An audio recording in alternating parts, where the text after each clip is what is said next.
The smell of pine and morning coffee. That's what I remember from the last peaceful moment of my life. I'm sitting on my cabin porch with State Attorney General Morrison, discussing a $2 million environmental grant over breakfast, when the sound hits me. Diesel engine roaring, gravel crunching, then slam. A black Escalade parks right on my begonias. Out steps a woman who looks like she eats small children for breakfast. Designer heels clicking on my wooden steps. She shoves a camera in my face while the state's top prosecutor is literally sitting next to me. "This illegal structure is condemned," she shouts. "I'm Brenda Castellanos, HOA president, and you're done." Attorney General Morrison nearly chokes on his coffee. "Excuse me, ma'am." "Someone," I interrupt, watching her lackeys photograph my solar panels, who just made the biggest mistake of her life. Brenda didn't know she was declaring war on a guy having breakfast with the state's most powerful prosecutor. What would you do if your HOA attacked you during a meeting with government officials? Comment where you're watching from. I bet you have HOA horror stories that'll make your blood boil. Let me back up and tell you how I ended up having breakfast with the most powerful prosecutor in the state, while a lunatic HOA president declared war on my dead wife's dream. My name's Garrett Reynolds, 52 years old, retired electrical engineer who spent 30 years designing smart grids for half the municipalities in this state. I made my money selling patents for technology that keeps your lights on, then figured I'd earned the right to disappear into the mountains. The cabin belonged to my grandfather, a mining engineer who bought 40 acres in Cascade Valley back when Calvin Coolidge was president. When I inherited this place 3 years ago, it came with something more valuable than land: Sarah's final wish. My wife died of cancer 2 years back, but before the morphine took her words away, she gripped my hand with surprising strength. "Promise me," she whispered, her voice barely audible over the hospital's beeping machines.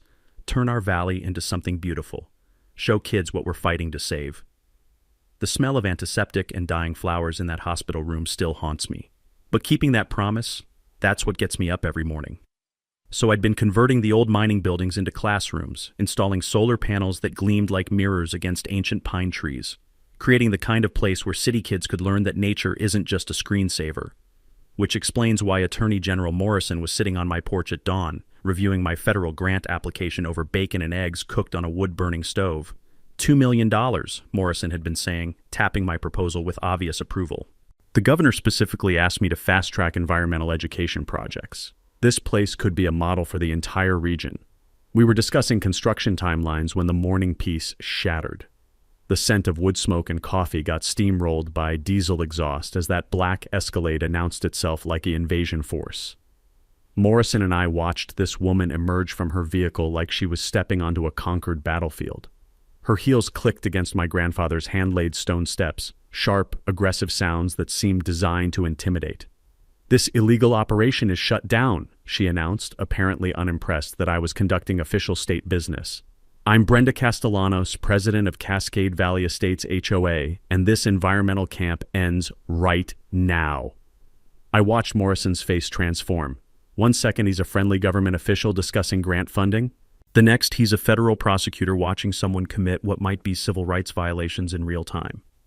The recording device Morrison pressed into my palm felt warm from his pocket. "Document everything," he whispered as he stood. "Emergency call from the governor's office. I'll be in touch within hours." Brenda practically purred with satisfaction, watching Morrison's sedan disappear down the mountain road. She thought she'd scared off some random bureaucrat. She had no idea she'd just threatened a federal grant recipient in front of the state's chief law enforcement officer. "Smart move getting rid of your government friend," she said, shoving papers at me that reeked of cheap printer toner and desperation. $15,000 in compliance fees, plus removal of every solar panel within 30 days. Compliance with what exactly? Community aesthetic standards. She photographed my solar installation like she was documenting war crimes. "Your property violates covenant restrictions on renewable energy systems that create visual pollution." Here's where Brenda's legal theory hit a small snag. My property predates her precious HOA by roughly 8 decades. My grandfather bought this land when her luxury development was still a gleam in some con artist's eye. But watching her document my violations with the intensity of a crime scene photographer, I realized this wasn't about aesthetics. This was about a bully who'd gotten used to crushing anyone who didn't fit her suburban fantasy. The wind chimes Sarah had hung on the porch tinkled softly in the morning breeze, a gentle sound completely at odds with Brenda's harsh demands. Those chimes had been Sarah's way of bringing music to our mountain sanctuary. Brenda Castellanos had just declared war on my dead wife's memory. The next morning, I'm sipping coffee and reading Morrison's encrypted text when that familiar diesel rumble returns. But this time, it's not Brenda's Escalade. It's a county inspection truck that sounds like it runs on hopes and dreams.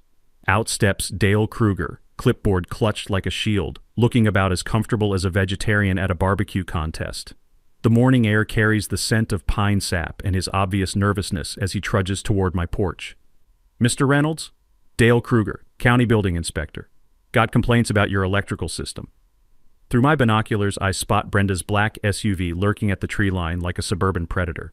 The woman apparently has nothing better to do than cosplay as a spy. "What kind of complaints, Dale?" "Your off-grid solar allegedly violates county codes. I'm authorized to red tag everything and order immediate shutdown." Sweat beads on his forehead despite the cool mountain air. "Mrs. Castellanos filed formal paperwork?" "Mrs. Castellanos designs strip malls, not electrical systems." "Yeah, well," Kruger's voice drops to a whisper. "She's offering serious money to make problems disappear. $8,000 for emergency inspection fees, or I shut you down today." That's when my phone explodes with calls. Parents asking about the kids' environmental camp I'd been planning.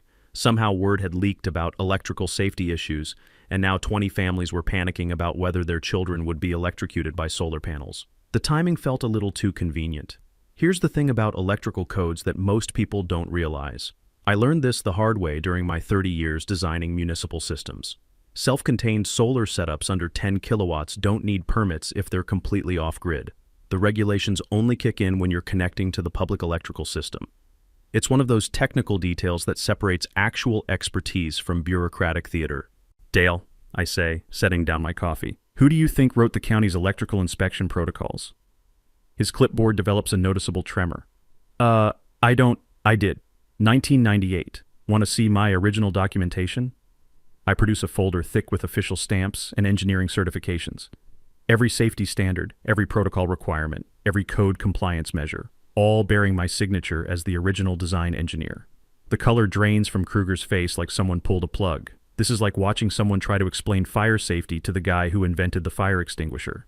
"Your system exceeds every standard by about 300%, I continue. "So here's the new plan. You withdraw that red tag, and I don't file bribery charges with the state licensing board." Kruger practically levitates off my porch. I'll need to review my findings." Within an hour, my phone buzzes with another encrypted message from Morrison. Kruger's inspection history under federal review. Pattern of fraudulent red tags across 3 counties, all connected to development projects. The federal machinery is already grinding into motion, but Brenda thinks she's fighting some grieving hermit with a few solar panels. She has no idea she just declared war on someone with the state attorney general's direct number. That evening, my neighbor Magnus Olson appears with a mason jar of moonshine that could probably power a small aircraft. At 78, Magnus has survived enough mountain politics to recognize the scent of trouble in the wind. "That HOA witch came sniffing around my place too," he says, settling into Sarah's old rocking chair. The wood creaks in harmony with evening wind through the pines, a sound that always brings back her laugh. "What kind of sniffing?" "Photographing my well house, measuring distances to everything. Claims my septic might be an environmental hazard." Magnus takes a sip that would kill a normal person. "Funny thing though, I've got surveyor maps in my basement. Original documents from when Daddy homesteaded here in 1887. My engineering brain starts calculating. Property surveys from the 1880s would show original boundary lines, water rights, federal land designations. The kind of historical documentation that modern developers sometimes prefer to ignore.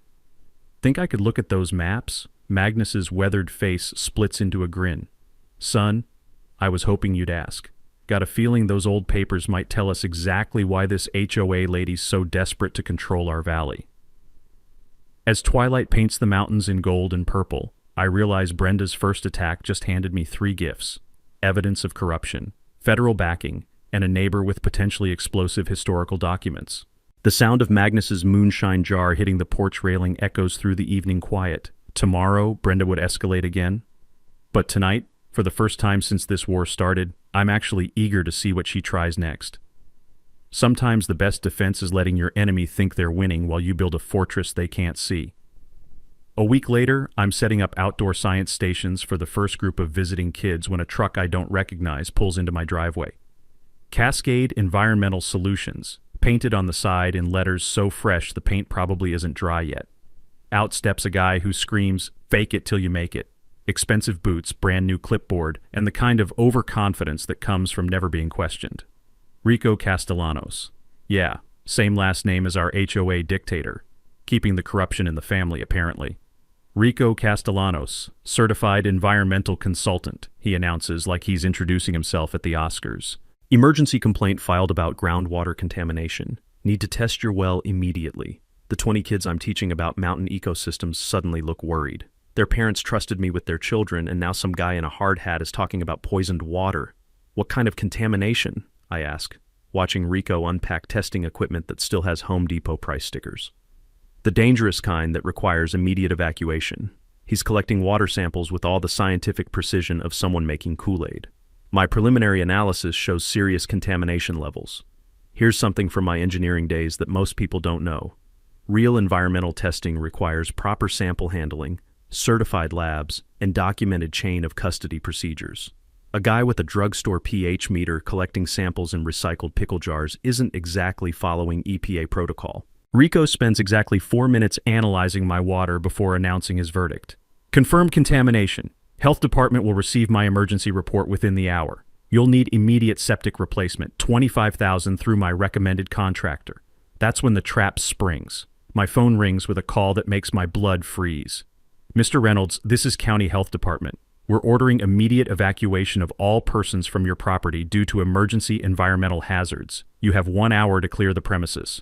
20 kids, 20 parents who trusted me, and now I'm supposed to tell them their children might have been exposed to contaminated water while learning about environmental protection. The irony tastes like ashes in my mouth. But here's where Rico's amateur hour performance falls apart. I notice him photographing not just my well, but my solar installation, my workshop, even Sarah's memorial garden. Environmental consultants test water. They don't conduct property appraisals. Rico, I say, mind showing me your state certification? His swagger evaporates faster than mountain mist in sunshine.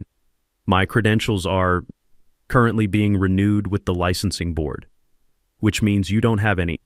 20 minutes later, a federal vehicle arrives that makes Rico's truck look like a toy. EPA agent Patricia Hayes steps out with the kind of equipment that costs more than Rico's entire operation, and the no-nonsense expression of someone who's dealt with actual environmental disasters. Mr. Reynolds, EPA Regional Office. We received reports about water contamination. She glances at Rico, who's suddenly very interested in his phone screen. Standard protocol requires independent federal verification for evacuation orders. Rico's fake equipment disappears into his truck like evidence at a crime scene.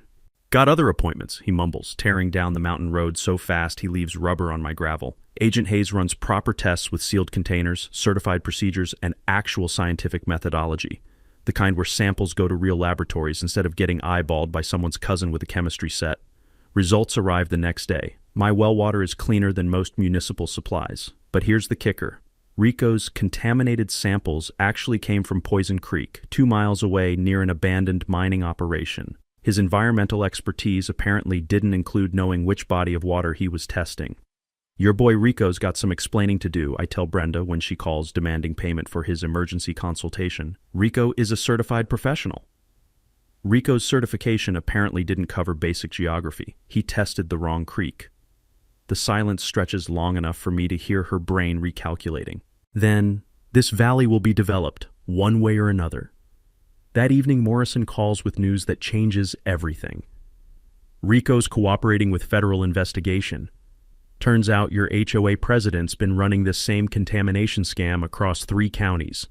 Always the same pattern: fake environmental crisis, forced evacuation, property acquisition. Magnus arrives with his evening moonshine and those historical documents we'd discussed. The 1887 surveyor maps feel fragile as ancient secrets between my fingers. Look here, Magnus says, pointing to faded boundary markers. According to these original surveys, that entire HOA development sits on federal land that was illegally transferred in the 1970s. The implications hit like an avalanche. If these maps are accurate, Brenda's luxury development is built on stolen government property. No wonder she's desperate to control the surrounding historic properties. We're witnesses to the original boundaries. The taste of Magnus's moonshine burns away the day's stress as stars appear overhead. Brenda's environmental warfare just handed me federal allies and evidence that could destroy her entire empire. Sometimes your enemy's desperation is your greatest weapon. I'm teaching a group of teenagers how to identify edible mountain plants when the certified letter arrives, delivered by a courier who looks like he'd rather be handling radioactive waste. The envelope bears the official seal of Cascade County Zoning Board, and its contents make my blood pressure spike into orbit. Notice of immediate cease operations. Unlicensed commercial recreation facility. 30 kids are arriving tomorrow for the first official Sarah Reynolds Environmental Learning Center session. Their parents have driven from 3 states, taken vacation time, paid program fees, and now some bureaucrats are claiming I'm running an illegal summer camp that violates commercial zoning restrictions. The retroactive permit fees alone would cost $40,000, more than I've spent on the entire facility. My phone explodes with Morrison's ringtone before I finish reading the legal nightmare. Emergency zoning hearing in 2 hours, he says without preamble. They're trying to shut you down before your federal grant gets approved. Can they do that? Not if we move fast. File nonprofit incorporation immediately. But Garrett, this hearing feels like a setup. Someone leaked your federal grant application. The betrayal hits harder than the legal threat. Only 3 people knew about the federal funding timeline. Morrison, myself, and whoever Morrison had discussed it with in confidence. Someone with access to federal grant information had fed details to Brenda's zoning board allies. I spent 90 minutes racing through IRS Form 1023, documenting every lesson plan, every educational objective, every environmental protection goal Sarah and I had dreamed about. The paperwork feels like armor, bureaucratic protection against bureaucratic attack. The zoning hearing takes place in a conference room that reeks of institutional cleaning supplies and political corruption. Chairman Wesley Park fidgets with documents while board members Janet Kowalski and Robert Sage avoid eye contact. They know this is a hit job, but they're going through the motions anyway. Brenda sits front row center with the evidence folder thick enough to stop bullets, practically purring with anticipated victory. Mr. Reynolds, Park begins reluctantly, you're operating an unlicensed commercial facility in violation of County Ordinance July 2nd, 14. The board has received complaints about unpermitted recreational activities involving minors. What complaints? Brenda stands like a prosecutor addressing a jury. 30 children arriving tomorrow for paid camping activities. Clear commercial operation disguised as environmental education. The county has photographic evidence of commercial playground equipment, overnight accommodations, and fee-based instruction. She's not wrong about the facts, just the interpretation. But then comes the trap I didn't see coming. Furthermore, Brenda continues, producing a document that makes my stomach drop. Federal grant applications clearly state this will be a regional educational facility serving hundreds of students annually. That's not a private hobby. That's a commercial enterprise requiring full recreational facility licensing. The room goes silent except for the hum of fluorescent lights. Someone had leaked my federal grant application word for word. The same application that demonstrated legitimate educational purposes now became evidence of commercial intent. That's when I realized Morrison's federal protection isn't coming fast enough. These board members are scared, probably threatened or bribed, but they're going to vote against me anyway. Gentlemen, I say, opening my laptop with hands that aren't quite steady, I'd like to submit federal nonprofit incorporation documents for the Sarah Reynolds Environmental Learning Center, filed this morning with expedited processing. Wesley Park's face shows genuine surprise. You incorporated as a nonprofit today? 6 hours ago, IRS approval pending, but educational nonprofits operate under federal jurisdiction during review periods. I turn my screen toward the board, watching their expressions shift from resignation to confusion. Local zoning restrictions don't apply to federally protected educational activities. The legal alchemy works like magic. Educational nonprofits exist in a different regulatory universe, one where county zoning boards have about as much authority as homeowners associations trying to regulate NASA. This is absurd. Brenda's composure cracks like ice in spring. You can't just incorporate your way out of zoning violations. Actually, Janet Kowalski says quietly, consulting her legal manual, federal nonprofit status does create jurisdictional complications for local enforcement. The sound of Brenda's evidence folder slamming shut echoes through the room like a coffin lid. She knows she's been outflanked, but her expression promises this war is far from over. That evening, I'm sitting on the porch with Magnus when my phone buzzes with a message that changes everything.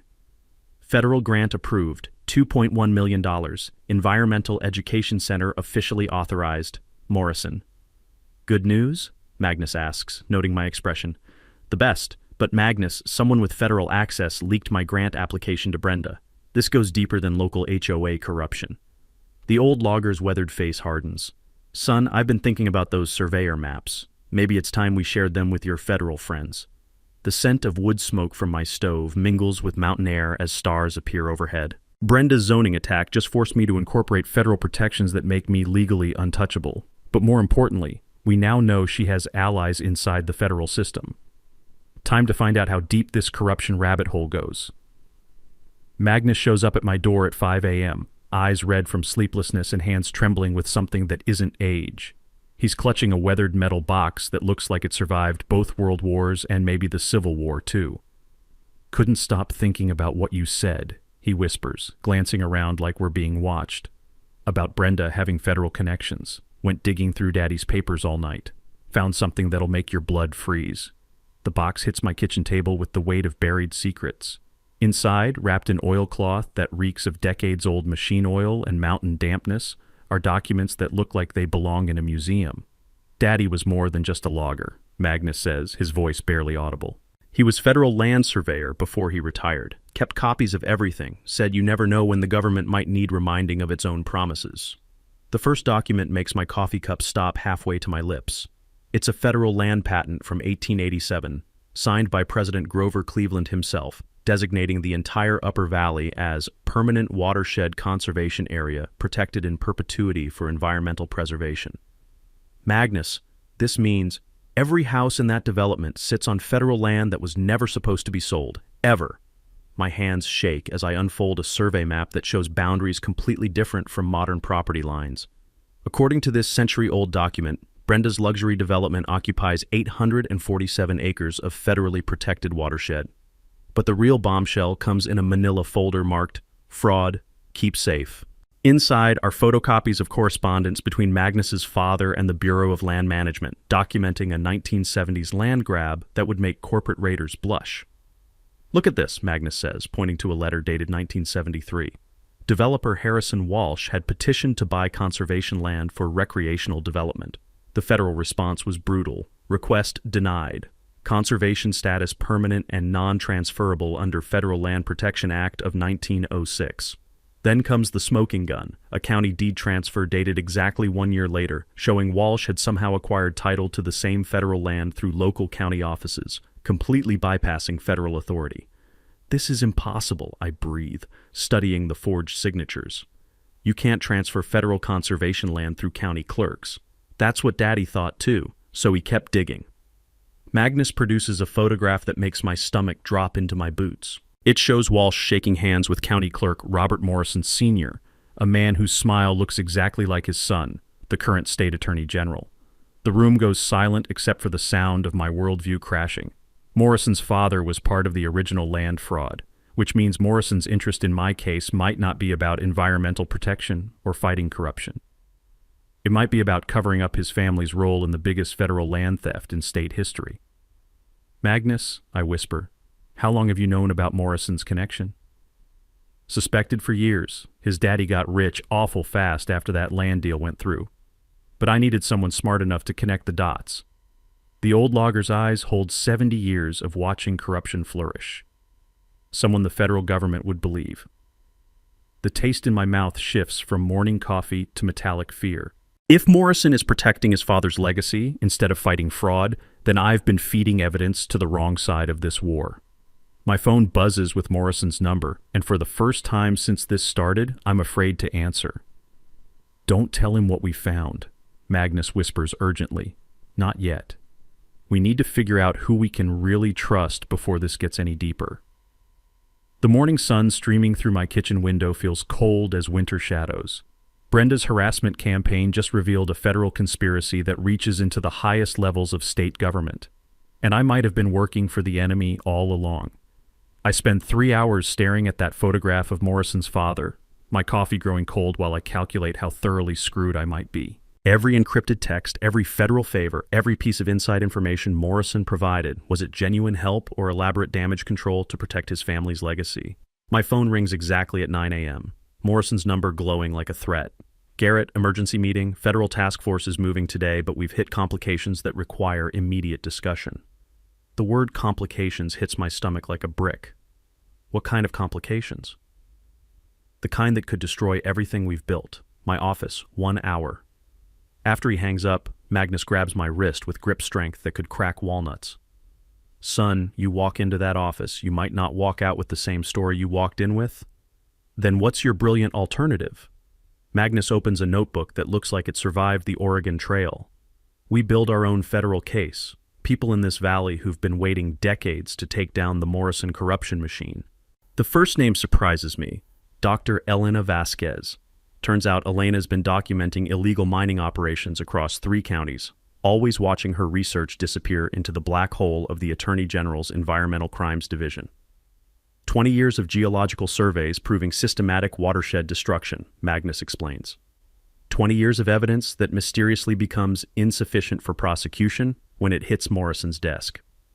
We drive to Elena's university office, where she greets us surrounded by maps that look like crime scene documentation. The scent of her herbal tea can't mask the smell of frustration that permeates her research. I've been wondering when someone would finally connect these dots, she says, spreading geological surveys across her desk. Every environmental violation, every illegal development, every federal land grab, they all trace back to cases that die in the state attorney general's office. The second ally makes my jaw drop. Rosa Sage, the environmental attorney who expedited my non-profit filing. Magnus reveals she's been fighting suspicious land development for 15 years, always hitting the same bureaucratic wall. Rosa's family lost their ranch to eminent domain in 1983, Magnus says. Guess who was deputy county attorney signing off on the seizure paperwork? Morrison Sr. The student becomes the teacher. Rosa arrives looking like someone who's been waiting her entire legal career for this conversation.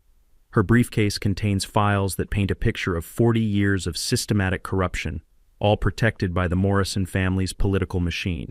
The pattern is surgical, Rosa explains, spreading legal documents like tarot cards predicting doom. Federal land fraud cases get buried in procedural delays. Environmental crimes disappear into jurisdictional disputes. Victims get exhausted by legal costs and give up. Elena adds the scientific evidence that makes my engineering brain start calculating in overdrive. Illegal development has contaminated 3 watershed systems affecting federal forest lands. Environmental crimes on federal property trigger mandatory prosecution. Even Morrison can't make those disappear. Here's something most people don't know about federal environmental law. When conservation land gets contaminated by illegal development, the federal government has emergency powers to prosecute without state involvement. The Environmental Protection Act creates federal jurisdiction that bypasses state corruption entirely. We go around Morrison completely, Rosa says, her eyes lighting up like someone who's just discovered fire. File directly with regional federal prosecutors, cut the state out of the loop. Magnus produces a business card so old it looks like parchment. Tommy Lightfoot, Tribal Council Environmental Officer. His grandfather's land borders the stolen federal property. Tribal nations have sovereign standing to file federal complaints that no state attorney can touch. The afternoon feels like Christmas morning for justice seekers as we plan our federal end run around 4 decades of corruption. Elena will document environmental crimes, Rosa will file federal complaints, Magnus will provide historical evidence, and Tommy will represent tribal sovereignty in federal court. But we need intelligence about Morrison's countermoves, Rosa says. Someone he trusts to gather information about how deep this cover-up network goes. They all look at me like I just volunteered to wrestle bears. You want me to spy on the state's most powerful prosecutor? You want justice for Sarah's dream? Magnus counters, his weathered face serious as mountain granite. The sound of wind through pine trees carries the gentle music of Sarah's porch chimes, the ones she hung to bring peace to our mountain sanctuary. She'd want me to fight for truth, even if it means walking into a trap designed by the most dangerous lawyer in the state. Sometimes the most terrifying path is the only one that leads to justice. That evening, I text Morrison. Sorry about missing your call. Federal paperwork crisis with the grant. Still need that meeting? His response comes back instantly. Tomorrow 2 p.m. Private office. Come alone. The taste of fear mixes with determination as I realize I'm about to play poker with a man who's been holding all the cards for 40 years. Time to find out if I'm brave enough to call his bluff. Morrison's office reeks of leather and lies when I arrive wearing Rosa's wire, my palms sweating against the tiny recording device taped to my chest. The Attorney General greets me with his trademark smile, but something predatory lurks behind those politicians' eyes. Garrett, thank God you're here. We've uncovered disturbing evidence about Brenda's escalation. He spreads surveillance photos across his mahogany conference table. Night vision images showing figures in dark clothing cutting cables near my solar panels, dumping chemicals near my well, planting devices around my property perimeter. Professional sabotage team, Morrison explains, his voice carrying concern that feels rehearsed. Federal surveillance caught them attempting to poison your water supply and disable your electrical systems. But here's what makes my blood freeze. These photos are too perfect, too detailed, too professionally composed. The timestamps show weeks of surveillance I never authorized using equipment I never knew existed. Morrison, I say carefully, how long have federal agents been watching my property without telling me? His pause stretches exactly 3 seconds too long. Protective surveillance started after the first harassment incidents. That's when the real trap reveals itself. Morrison slides another photo across the table, Magnus carrying his document box from my cabin, Rosa visiting with legal files, Elena photographing geological evidence around my property. Unfortunately, Morrison continues, our surveillance also captured your unauthorized meetings with individuals who may be compromising the federal investigation. The son of a bitch has been documenting our alliance, building a case that we're interfering with federal law enforcement. Every meeting, every shared document, every piece of evidence we've gathered, all recorded by Morrison's surveillance team. My phone explodes with an emergency call that makes my heart stop beating. Garrett! Elena's voice cracks with panic. Magnus collapsed at home. Ambulance took him to Valley General. His oxygen machine failed during a power outage that only affected his house. I have to go, I say, standing so fast my chair tips backward. Morrison's expression shifts to something that might be genuine concern or perfectly practiced sympathy. Of course, but Garrett, be extremely careful. This case has attracted very dangerous attention. The 20-minute drive to the hospital feels like crossing enemy territory. Every shadow could hide surveillance. Every vehicle could contain Morrison's people. Every turn could lead to another trap. Magnus looks like he's been fighting a war and losing when I find him in the ICU, connected to machines that beep like electronic death watches. But his eyes burn with the fury of a man who's seen too much mountain politics to be easily fooled. Wasn't no power outage, he whispers when I lean close enough to smell the hospital antiseptic. Heard vehicles around midnight, then someone cut my main electrical line. Oxygen machine died, backup battery was already dead. Someone had tampered with it earlier. The metallic taste of murderous rage fills my mouth. They'd tried to suffocate a 78-year-old man in his sleep because he possessed documents that could expose 40 years of federal land fraud. Magnus, your father's papers, hidden where they'll never find them. His weathered hand grips mine with surprising strength. But son, while I was laying there waiting for the ambulance, I saw flashlights in my house. They were searching for something. That's when Magnus delivers the bombshell that changes everything. But here's what they don't know. Daddy didn't just keep copies of the fraud documents. He kept records of every bribe, every payoff, every political favor that made the land grab possible, including canceled checks written to Robert Morrison Sr. Elena calls while I'm still processing this revelation. My university office was destroyed. Professional job. They knew exactly which files to target, which servers to wipe. 20 years of geological evidence. Gone. Then Rosa. Law office burglarized. They took 15 years of federal land case files, left expensive equipment untouched.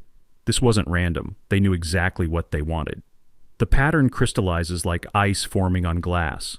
While Morrison kept me distracted with surveillance photos and veiled threats, Brenda's team systematically eliminated evidence and attempted to murder the one witness who could prove the Morrison family's connection to the original fraud. But they made one fatal mistake. Magnus had been paranoid enough to hide multiple copies of every document in locations spread across 3 counties. Bank safety deposit boxes, tribal council archives, even waterproof containers buried on federal forest land. They think destroying our evidence will save them, I tell Elena during an emergency call. But they just proved how desperate they are.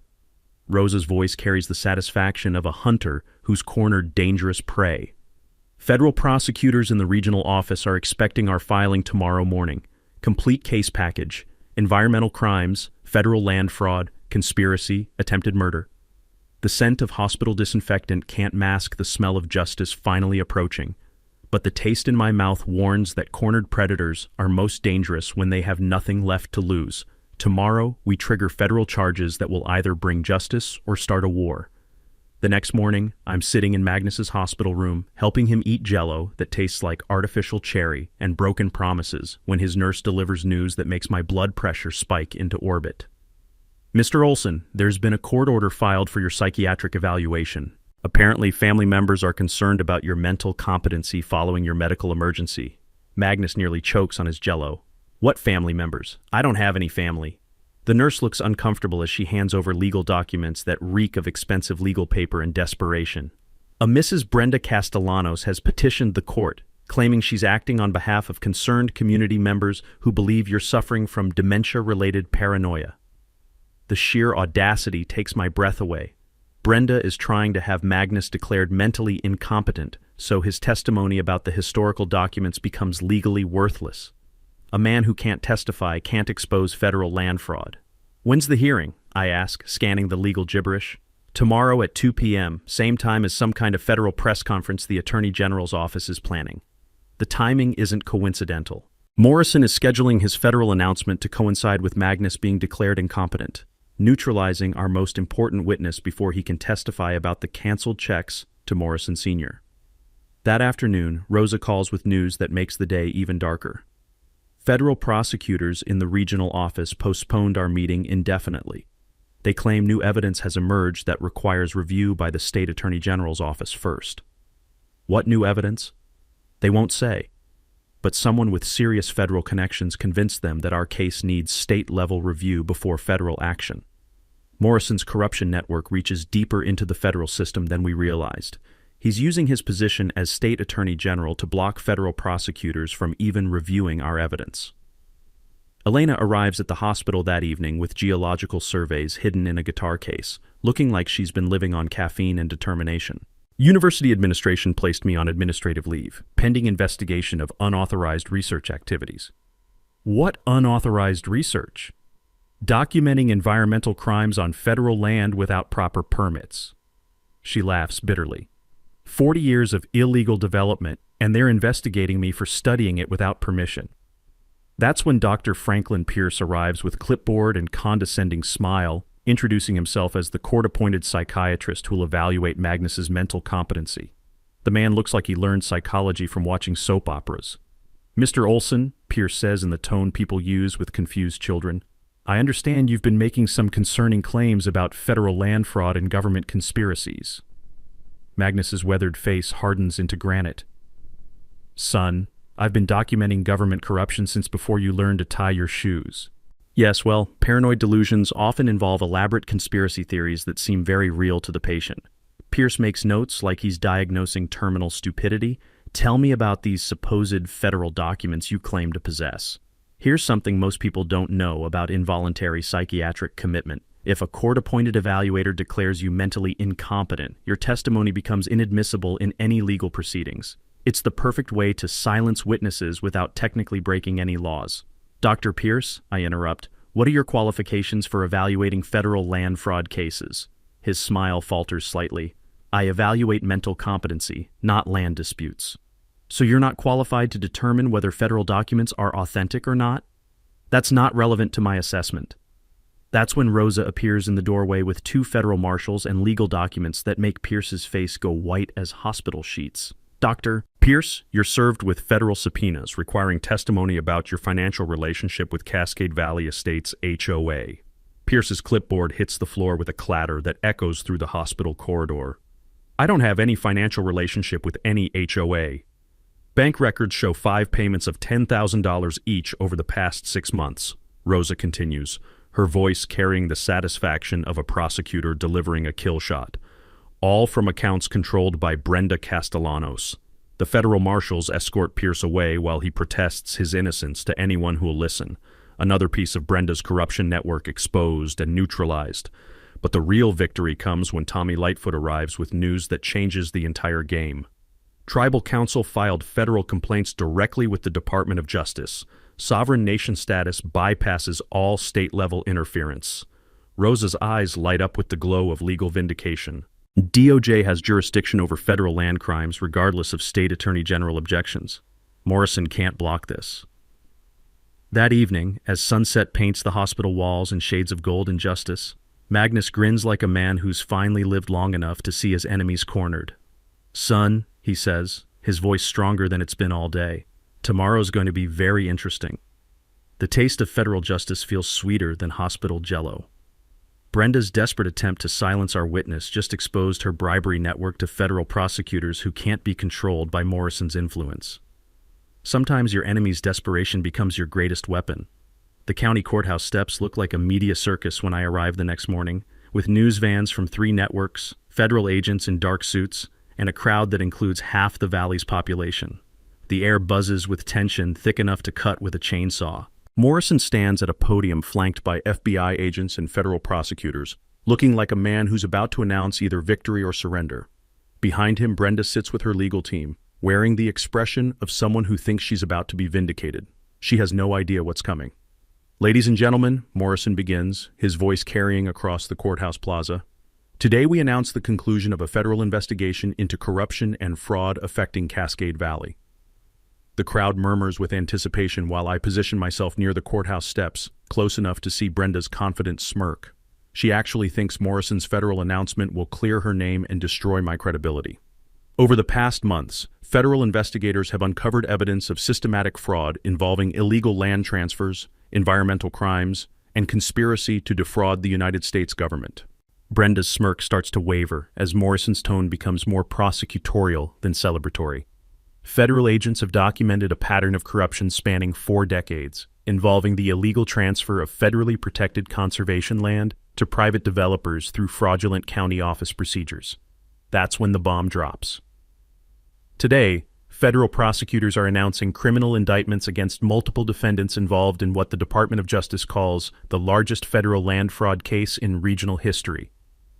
Brenda's face cycles through confusion, disbelief, and dawning horror as FBI agents move through the crowd toward the defendant's seating area. The first defendant, Brenda Castellanos, faces charges including conspiracy to defraud the federal government, environmental crimes on federal property, attempted murder, and operating a criminal enterprise under the RICO Act. The courthouse plaza erupts as FBI agents place handcuffs on Brenda while news cameras capture every moment. Her confident smirk has been replaced by the expression of someone watching their entire world collapse in real time. Federal investigation has also revealed systematic bribery of county officials, falsification of environmental reports, and attempts to silence witnesses through violence and intimidation.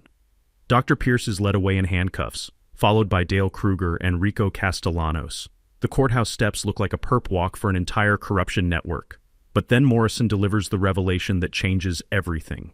Federal prosecutors have also uncovered evidence that this corruption network extends into state government, including attempts to obstruct federal justice through abuse of prosecutorial authority.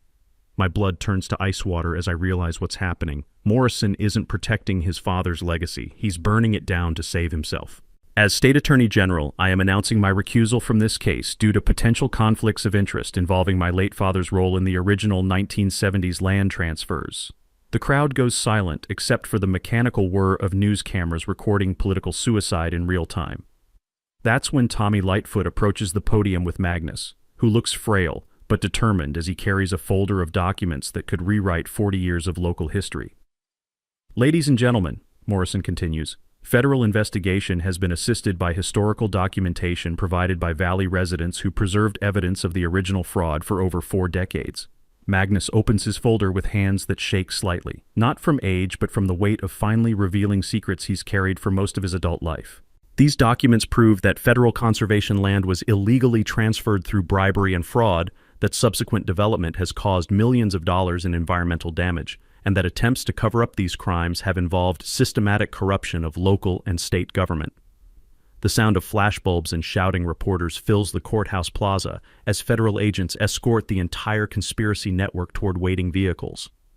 Elena appears beside me with a grin that could power the entire valley. Federal Environmental Protection Agency is taking custody of all illegally developed federal land. Restoration begins immediately. Rosa joins us with legal documents that smell like victory and justice. Federal court has approved a $50 million victim compensation fund for displaced homeowners. No innocent families will lose their homes without fair compensation. But the sweetest moment comes when I see Sarah's dream finally becoming reality.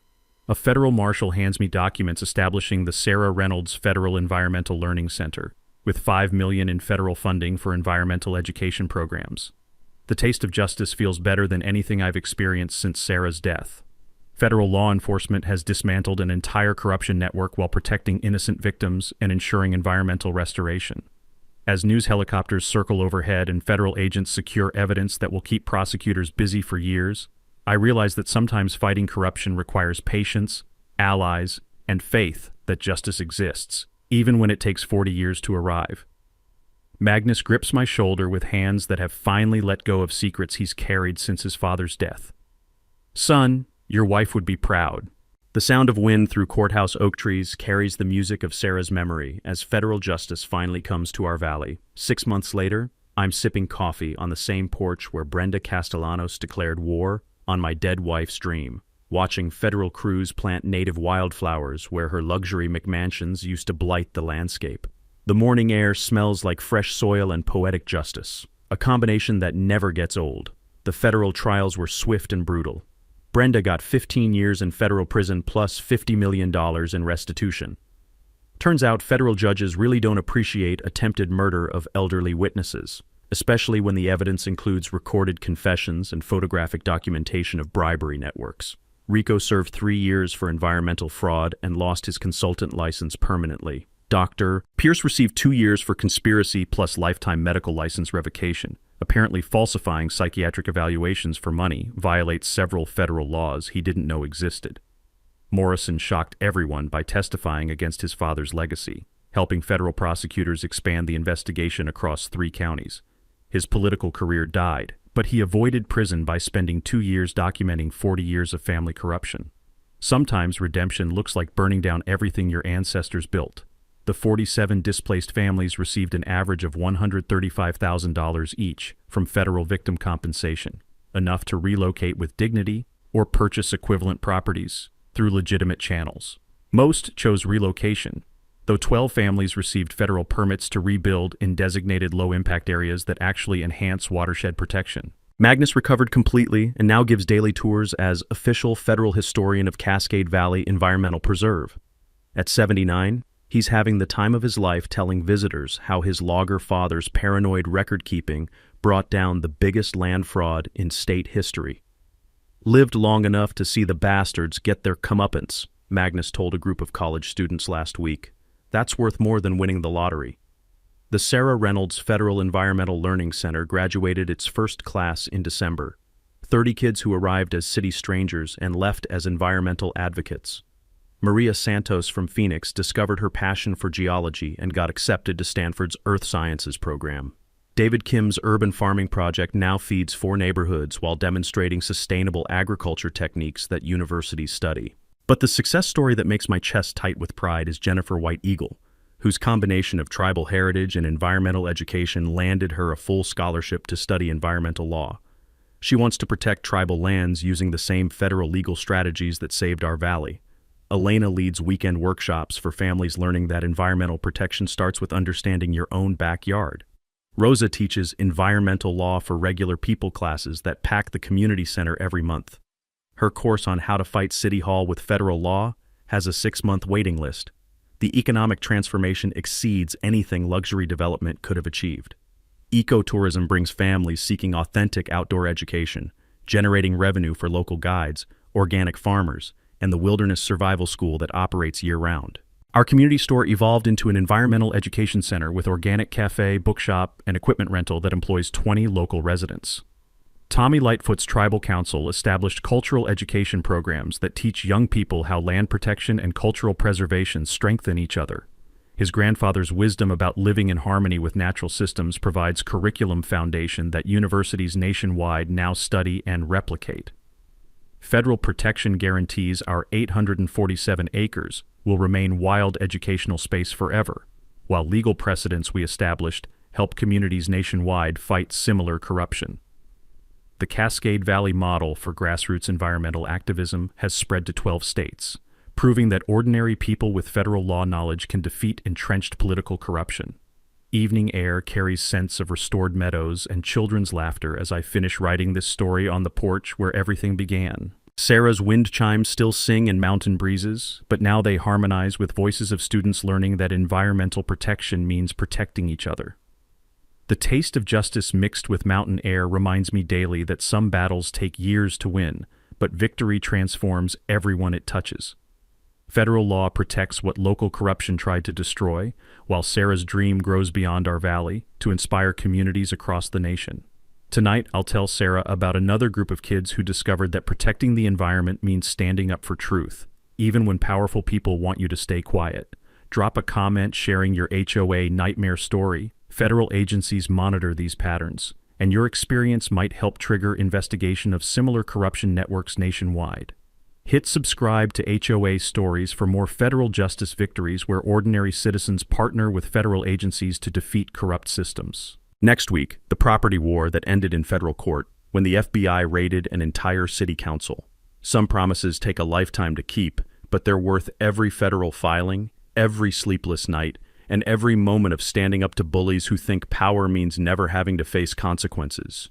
That's a wrap for today's episode on HOA Stories. If you enjoyed watching Karma in action, smash that like button, comment your thoughts, and let us know if you've dealt with HOA madness too.